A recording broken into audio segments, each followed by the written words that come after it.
নবী সাল্লাল্লাহু আলাইহি ওয়াসাল্লাম বলেন, এই কারণে আমি আল্লাহর নবী বললাম, জাদ্দিদু ঈমানাকুম, ঈমানটা গুনাহের কারণে যখন নষ্ট হয় তখন তোমরা ঈমানকে নবায়ন করো।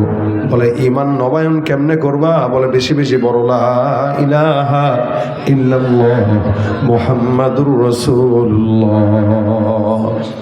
কালেমা পাঠ করার নাম ঈমানকে নবায়ন করা। সাহাবা আজমাইন কখনো কখনো ঈমান নবায়ন করতেন, মাঝে মাঝে প্রতিদিন প্রতিবেলায়। অনেক মুফাসসিরিন ইকরাম বলেন ঈমানকে নবায়ন করার অন্যতম উপায় হলো 5 ওয়াক্ত আযান আমাদের সমাজের মধ্যে যখন দেওয়া হয়, এই 5 ওয়াক্ত আযানের শব্দ যখন কানের মধ্যে ভেসে আসে, এক একটা আযানের শব্দের জবাব যদি কোনো মুমিন দেয়, আল্লাহ পাক রব্বুল আলামিন ওই বান্দারে প্রতিদিন 5 বার ঈমানকে নবায়ন করায় দিবে। ফজরের সময় একবার আযানের জবাব দিবেন, জোহরে আবার দিবেন, আসরে আবার দিবেন, মাগরিবে আবার দিবেন, এশা আবার দিবেন। দৈনন্দিন 5 বার যদি কেউ ঈমান নবায়ন করে, ওই বান্দার ইনশাআল্লাহ গুনাহ হওয়ার কথা না। এই জন্য ঈমান নবায়ন করার কথা আল্লাহ বলেছেন, নবী বলেছেন, ইয়া আইয়ুহাল্লাযীনা আমানু আমিনু, হে মুমিনের দল ঈমানদার হও। আল্লাহ পাক রব্বুল আলামিন বান্দাকে বারবার মুমিন হওয়ার আদেশ দিলেন। এখন আসেন, ঈমানটা 3টা শর্তের নাম।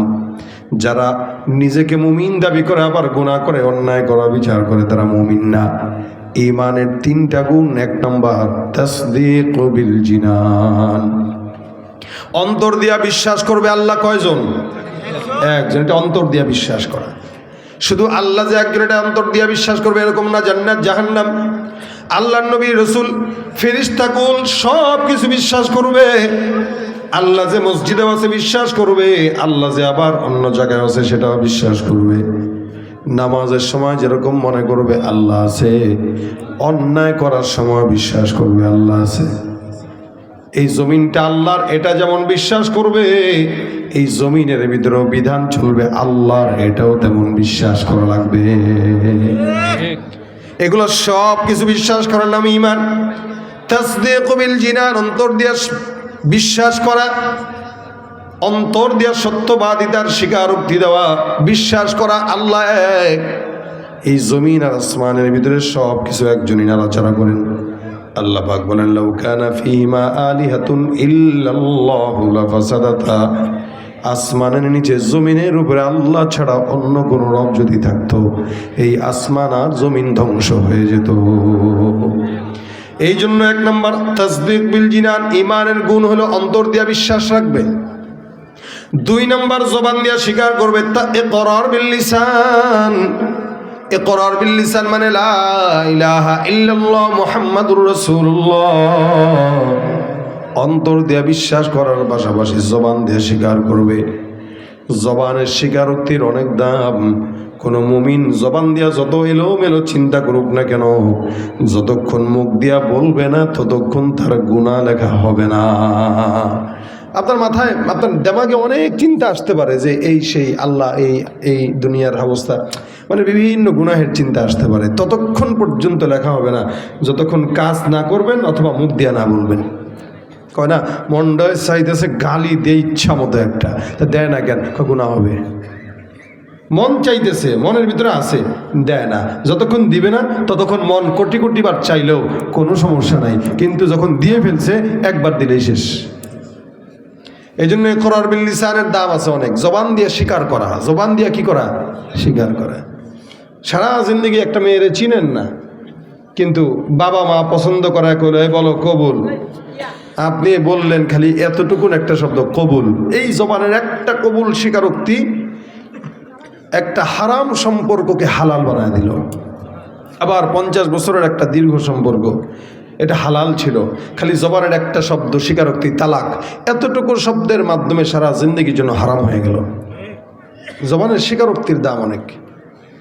এই জন্য ইকরার বিল লিসানের অনেক দাম। জবান দিয়া স্বীকারোক্তি করা। জবান এটা যখন মানুষের হুঁশ না থাকে তখন সম্মানও থাকে না। এই জন্য আল্লাহ রাসূল বলেন, তুমি তোমার জবান এবং লজ্জাস্থানের গ্যারান্টি দাও, আমি নবী তোমাকে জান্নাতের গ্যারান্টি দিয়ে দিলাম। জবানের অনেক দাম, জবানের অনেক দাম। জবান দিয়া খালি স্বীকারোক্তি দিয়ে দিবেন তো ইসলাম কবুল হয়ে গেছে, সারা জিন্দিগি অন্যায় করছেন, অবিচার করছেন, খালি লাস্ট জীবনে সে বলবেন লা ইলাহা ইল্লাল্লাহ মুহাম্মাদুর রাসূলুল্লাহ, এতটুকুন স্বীকারোক্তির কারণে বাস জান্নাতি হয়ে গেছে। জবান দিয়া না বললে নিয়ত হয় না। আপনি নিয়ত করবেন যে আমি অমুক করবো, নিয়ত করছি, তো বলছেন তো নিয়ত করছেন, কাজ করা লাগে নাই, নিয়তের কারণে সওয়াব লেখা হয়ে গেছে। জবানের অনেক দাম। জবান দিয়া স্বীকার করছেন আল্লাহ এক, জবান দিয়া স্বীকার করছেন নবী এক। এটা হলো ইমানের 2 নম্বর গুণ, ইকরার বিল লিসান। নবীর চাচা আবু তালেব রাসূলকে এত মহব্বত করতেন, হাজার কোটি কোটি মহব্বত করার পরেও আল্লাহ নবী সাল্লাল্লাহু আলাইহি ওয়াসাল্লাম মৌতের সময় আবু তালেবের কানে কানে ডাক দেয়া বলেন, চাচা একটা বারের জন্য আপনি আমাকে জবান দিয়ে খুলে পড়ায় দেন লা ইলাহা ইল্লাল্লাহ, এটা আমার জবান দিয়ে একটু বলে দেন, আপনার জবান দিয়ে বলেন। আবু তালেব বলে, এ মুহাম্মদ, তোমাকে আমি এত বিশ্বাস করি, তবে জবান দিয়ে স্বীকার করতে পারবো না। জবান দিয়ে যদি স্বীকার করি তাহলে এটা হবে না। যার কারণে আবু তালেব নবীকে সারা জিন্দেগি মোহাব্বত করার পর জবান দিয়ে স্বীকারোক্তি না করার কারণে আল্লাহ পাক তাকে সারা জিন্দেগির জন্য জাহান্নাম দান করে দিয়েছেন। কিন্তু জবান দিয়ে একবার যদি স্বীকারোক্তি করত, সারা জিন্দেগি কাফের থাকা অবস্থায় আল্লাহ পাক তাকে জান্নাত দিত কি দিত না। স্বীকারোক্তি, এই জন্য জবান দিয়ে স্বীকারোক্তি করা লা ইলাহা ইল্লাল্লাহ মুহাম্মাদুর রাসূলুল্লাহ। মনে রাখবেন, ইমানটা এমন একটা সম্পদ, যেই সম্পদ টাকা না থাকলেও কি, ক্ষমতাও না থাকলেও কি, যার ইমানের সম্পদ আছে তার দুনিয়ার আর কোনো সম্পদের দরকার নাই, ঠিক কিনা?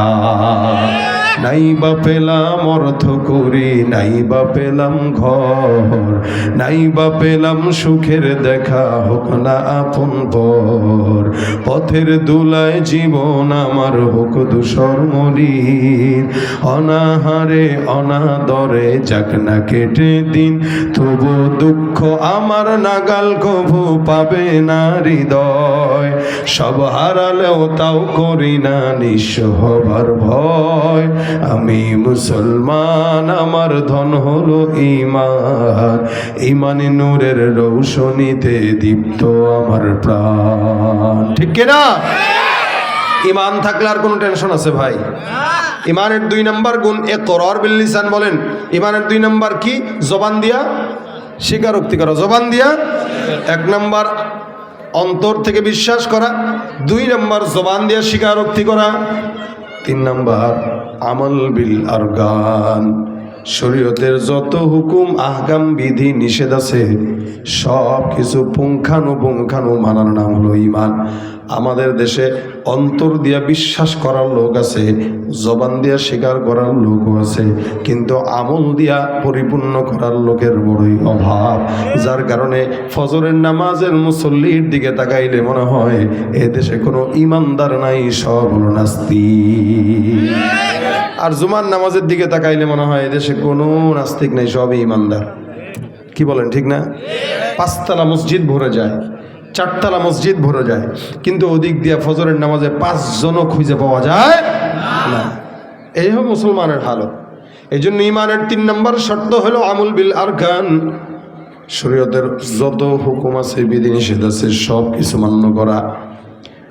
এভাবে কোনো মুমিন যদি ঈমানদার হয়, আল্লাহ পাক রব্বুল আলামিন বলেন, বান্দা ঈমানদার হয়ে গেছে, এখন নেক কর্ম করো। ইন্নাল্লাযীনা আমানু ওয়া আমিলুস সলিহাত। ঈমানদার আর নেককার আলাদা জিনিস, এক জিনিস নয়। নামাজ যেই বান্দা পড়ে সেই ঈমানদার, লেকিন নেককার না। নেককার এক জিনিস, ঈমানদার এক জিনিস। ঈমানদার সে যে নামাজ পড়ে, রোজা রাখে, হজ করে, যাকাত দেয়, সেই ঈমানদার। আল্লাহ বলেন ঈমানদার হয়ে গেছো, এখন নেক কাজ করো। সারাদিন মসজিদে পড়ে থাকলেই নেককার বলা যায় না। আপনি বলবেন এই লোকটা বড় নেককার। আমি বললাম কেন বললেন? আপনি বলবেন 5 ওয়াক্ত নামাজ জামাতে পড়ে। আমি বলবো 5 ওয়াক্ত নামাজ জামাতের সঙ্গে পড়ার কারণে সে নেককার হতে পারে নাই, ঈমানদার হয়েছে। একটা লোক সকাল 8টা থেকে সন্ধ্যা 6টা পর্যন্ত চাকরি করে, আপনি বললেন সে কর্মঠ। আমি বললাম না, সে কর্মঠ না। কেন কর্মঠ না? এটা তার চাকরি। চাকরি না করলে খাবে কি, চলবে কেমনে? কর্মঠ তো সে যে 8টা থেকে সন্ধ্যা 6টা পর্যন্ত চাকরি করার পরও আবার রিক্সা নিয়ে বের হয়ে যায়, রাত 12টা পর্যন্ত রিক্সা চালায়, সে হলো কর্মঠ। কেন? নিজের চাকরির পাশাপাশি আলাদা একটু ওভারটাইম করে। কেন? দুনিয়াতে যেন একটু ভালো থাকা যায়। তেমনইভাবে নামাজ কালাম যে পড়ে সে চাকরি করে। এই চাকরিটা আমার আল্লাহ দিয়েছেন, যার কারণে নামাজ পড়ে, রোজা রাখে, হজ করে, যাকাত দেয়, কিন্তু সে ইমানদার হইলেও নেককার হয় নাই। এখন জান্নাতে যদি একটু ভালো থাকতে চায় তাহলে কি করতে হবে? বলে ফজরের নামাজের পর একটু সময় বসে থেকে সূর্য যখন ওঠে তখন ইশরাকের নামাজটা পড়ে ফেলো, আওয়াবিনের নামাজ পড়ো, চাষতের নামাজ আদায় করো, কখনো 2 সাদকা দান করো, কখনো জিকির আজকার করো, কখনো মানুষকে পথ দেখায় দাও, কখনো নেক কর্ম করো।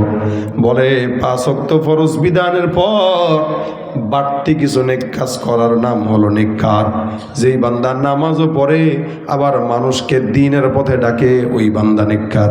নেক কাজ করার জন্য বেশি সময় দরকার নাই, লক্ষ লক্ষ টাকা খরচ করা দরকার নাই। নবী বলেন, কোনো মুমিনের সঙ্গে হেসেও যদি কথা বলে, আমার আল্লাহ তার আমল নামায় সদকার সমপরিমাণ সওয়াব লিখে দেন। এটা নেক কাজ, হেসে কথা বলা। আমরা তো হাসি মুখে কথা বলা ভুলেই গেছি। কেউ কথা বললে ভাব ধরা, চোখ মুখ লাল কইরা, নিচের দিকে তাকায়, মোবাইল টিপে টিপে, কত রকম আমাদের কথা। অথচ রাসূল সাল্লাল্লাহু আলাইহি ওয়াসাল্লাম বলেন, একটু হাসি দাও। কেউ কারোর সঙ্গে দেখা করে সালাম দিল, হ্যাঁ একটু হাসি দিয়ে দাও, একটা হাসি দিলেই বাশাশাতুল ওয়াজহি সাদাকা। রাসূল বলেন, কেউ যদি একটু হাসি মুখেও কারো দিকে তাকায় তা আল্লাহ পাক তার সদকার সওয়াব দান করে দেন। নেক কাজের একটা ঘটনা আপনাদেরকে শোনাই। রাসূল সাল্লাল্লাহু আলাইহি ওয়াসাল্লাম বলেন, ছোট্ট ঘটনা, বহু আগের জামানায় এক আল্লাহর বান্দা রাস্তা দিয়ে হেঁটে যায়। সারা জিন্দগি আল্লাহর বান্দা কোনো ইবাদত করে নাই, গুনাহ করছে, আল্লাহকে কোনো দিন ডাকে নাই, সারা জিন্দগি গুনাহ করলো।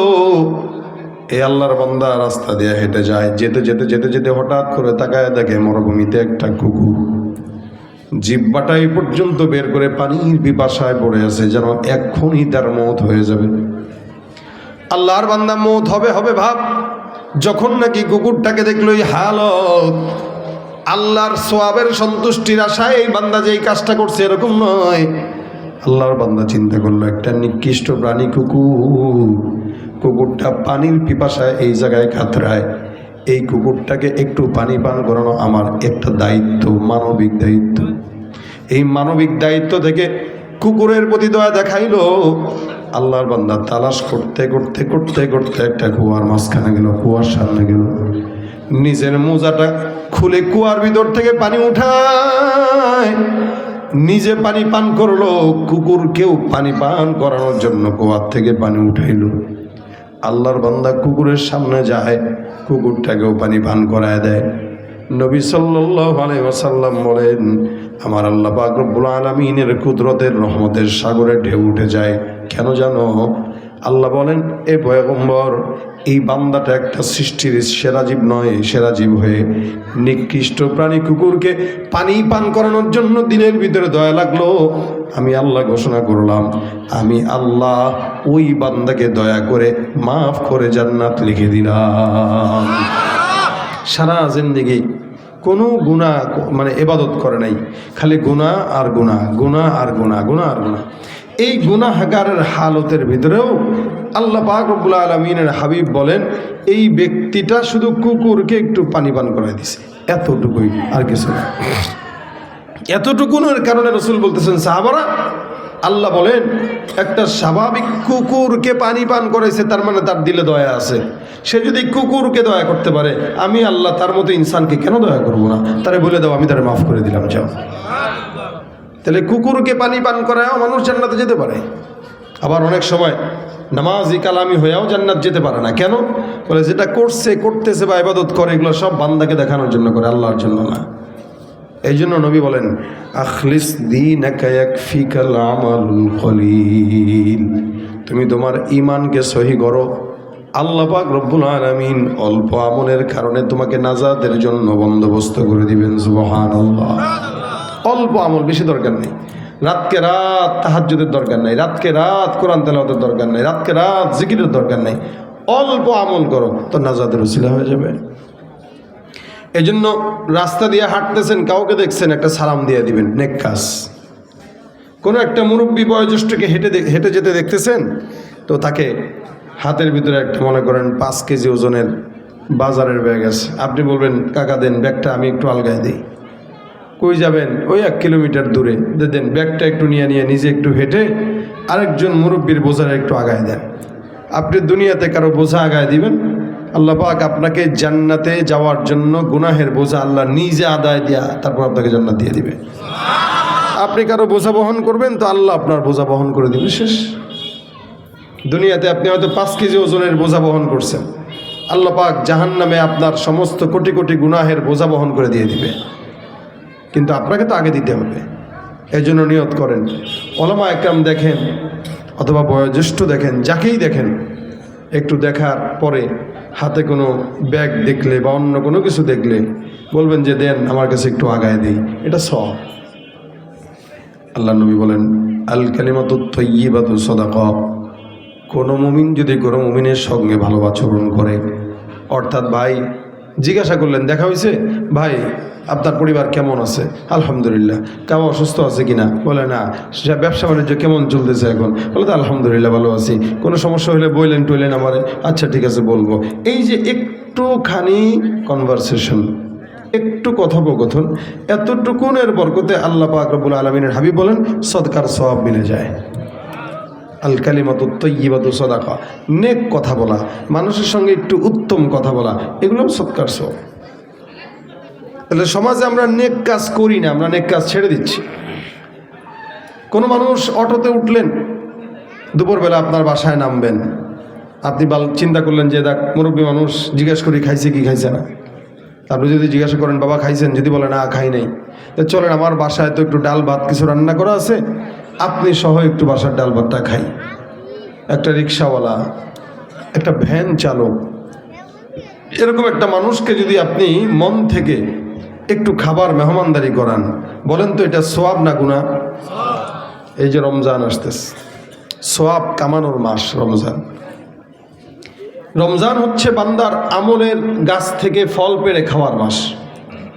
একটা রজব, শাবান, রমজান। আল্লাহুম্মা বারিক লানা ফি রজব ওয়া শাবান ওয়া বাল্লিগনা রমাদান। নবী দোয়া শিখাই দিয়েছেন। আমরা তো নির্বাচনের কারণে রমজানকে কই যে রাখছি আল্লাহ মাবুদ জানে। রমজান যে এবার কী হয় আল্লাহ ছাড়া কেউ জানে না। কিন্তু অন্যান্য বছর কিন্তু এই সময়টা একটা রমজানের আমেজ আমাদের দিলে কাজ করতো। এবার আর রমজানের কথা মনেও নেই পাবলিকের। এখন থেকে চিন্তা করেন রমজান আসতেছে।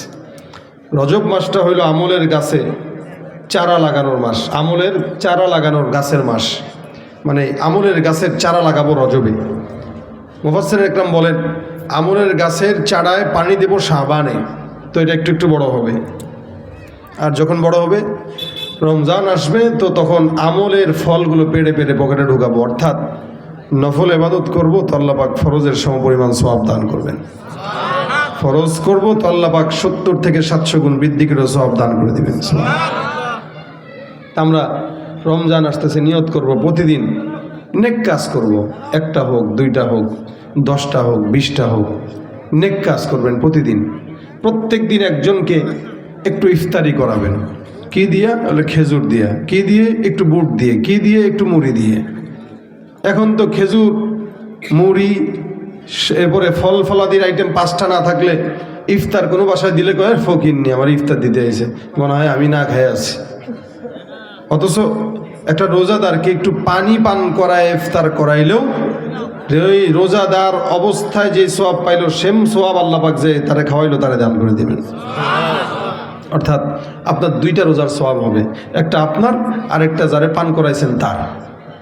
একটু পানি হইলেও তোমরা খেজুর মেহমানদারি করো, এটা খেজুর হইলেও তোমরা খাওয়াও, এটা রাসূল সাল্লাল্লাহু আলাইহি ওয়াসাল্লামের আদেশ।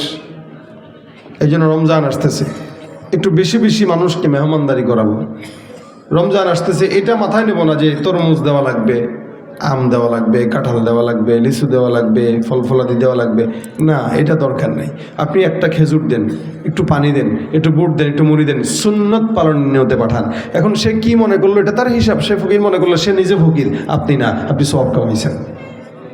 একটু দুধ খাওয়ান।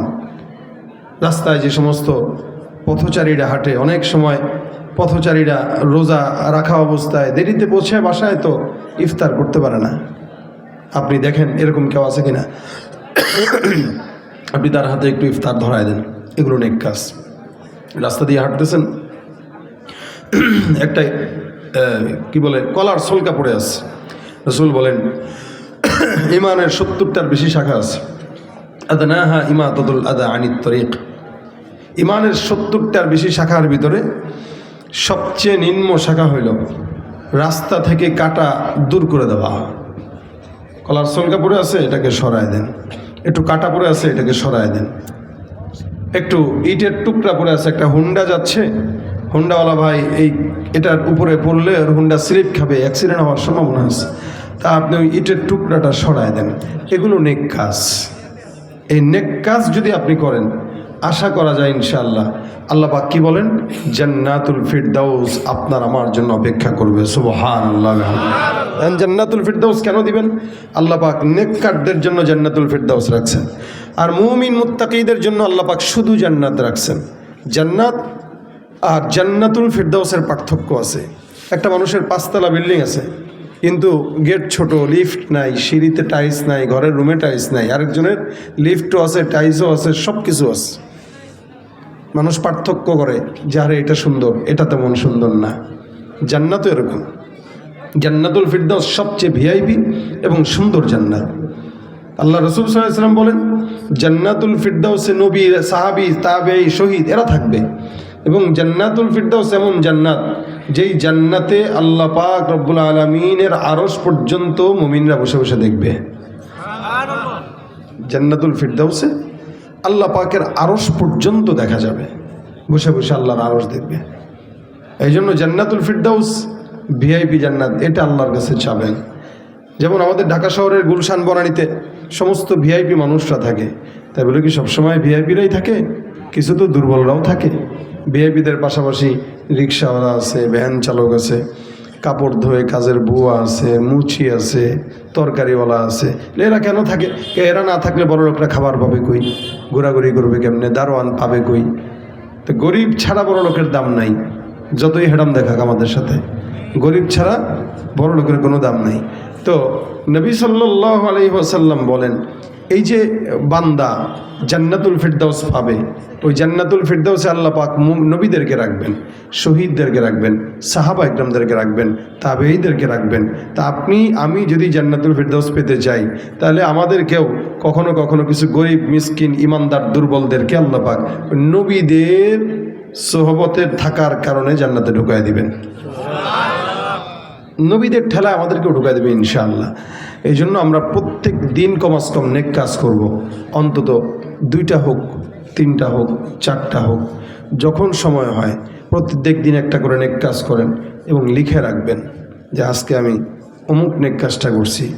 এই নেক কাজটা আপনি তারিখ সহকারে কি করছেন, কেন করছেন, এটা লিখে রাখবেন। তাহলে হবে কি, লিখে রাখার পরে আল্লাহ পাকের কাছে আপনি বলতে পারবেন, যদি কোনো দিন কোনো বিপদে পড়েন, আল্লাহর কাছে বলতে পারবেন, আল্লাহ আমি অমুক দিন একটা নেক কাজ করেছিলাম, ওই নেক কাজের উসিলায় আমার এই বিপদ থেকে তুমি আমার হেফাজত করো। নেক কাজের উসিলা দিয়ে চাইলে আল্লাহ পাক বান্দার বিপদ আপদ দূর করে দেয়। এই জন্য প্রত্যেক দিন কমাস কম 3টা, 4টা, 5টা যতগুলো পারি নেক কর্ম করবো ইনশাআল্লাহ। কথা বলে না? রাজি থাকেন, নিয়ত করেন যে প্রত্যেক দিন একজনের বোঝা আগায় দিব, একজনের জন্য একটু সহজ করব, একজনের সঙ্গে একটু হাসি মুখে কথা বলবো, একজনকে একটু দিনের দাওয়াত দেব, একজনকে একটু নামাজের কথা বলবো। হ্যাঁ, এইভাবে প্রতিদিন যদি নেক কর্ম করতে পারি, আশা করা যায় আমাদের সমস্ত আমল আল্লাহ পাক যদি ঘাটতেও থাকে, ওই ছোট ছোট নেক কাজের বরকতে আল্লাহ পাক আমাদেরকে জান্নাতুল ফিরদাউস দান করবেন ইনশাআল্লাহ। আল্লাহ যেন আমাদেরকে নেক কাজ করার তৌফিক দান করে, বলেন আমিন। আজকের এই মজমায় আমাদের এই আজকের মজমায় যে সমস্ত যুবকরা আয়োজন করেছেন, এই যুবকরা যদি প্রত্যেকটা যুবক যদি নেক কাজ করার নিয়ত করে যে আমরা সমাজে কোনো অন্যায় হোক এটা চাই না, আমরা মাদক সেবন করব না, আমরা কোনো মাদক দ্রব্য এমন যা আছে সিগারেট থেকে শুরু করে কোনো জিনিস আমরা ধরবো না, আমরা এখন থেকে নেক কাজ করব, তাহলে এই এলাকা শান্তির এলাকা হয়ে যাবে। কি বলেন, ঠিক না? আল্লাহ পাক আমাদেরকে এই যুবকদেরকে নেককার হিসেবে কবুল করুক, আমিন। আমি আপনাদের সামনে এই ভাঙা গলায় এই স্বল্প সময় যেই কথাগুলো বললাম, আল্লাহ যেন এগুলো আমাদেরকে বোঝার তৌফিক দান করেন। হযরত চলে আসছেন, ইনশাআল্লাহ হুজুর আপনাদেরকে মন ভরে কথা শোনাবেন, গ্যাপটা পূরণ করবেন ইনশাআল্লাহ। আল্লাহ পাক রব্বুল আলামিন যেন আমাদের এই আজকের মজমাকে বরকতময় করে, বলেন আমিন। আমরা সবাই মিলে লাস্টে একটা নাতে রাসূল গাই, যদিও হুজুর অনুরোধ করছেন, কিন্তু আমি আসলে আমার গাওয়ার মতো অবস্থা নাই, আমি মারাত্মক দুর্বল। যেখানে আমার বিছানায় থাকা দরকার ছিল ওই জায়গায় আমি বাসার থেকে এসে আপনাদের এত দূরে এসে আপনাদেরকে কথা শোনাইতেছি, এটা আমার নিজের উপরে জুলুম, শরীরের উপরে জুলুম। এরপরও আমি অল্প একটু শোনাই দিয়ে যাচ্ছি। ইশকে নবী জিন্দাবাদ, ইশকে নবী জিন্দাবাদ, ইশকে নবী জিন্দাবাদ, ইশকে নবী জিন্দাবাদ।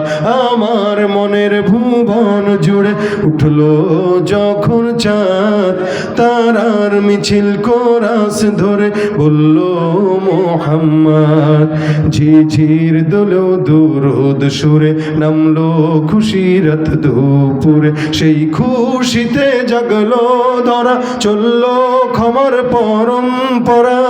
মনের আকাশ আলো মনে দূর মদিনার চাঁদ। ইশকে নবী, ইশকে নবী, ইশকে নবী জিন্দাবাদ, ইশকে নবী, ইশকে নবী, ইশকে নবী জিন্দাবাদ, ইশকে নবী জিন্দাবাদ, ইশকে নবী জিন্দাবাদ, ইশকে নবী জিন্দাবাদ, ইশকে নবী জিন্দাবাদ। আসসালামু আলাইকুম ওয়া রাহমাতুল্লাহি ওয়া বারাকাতুহু।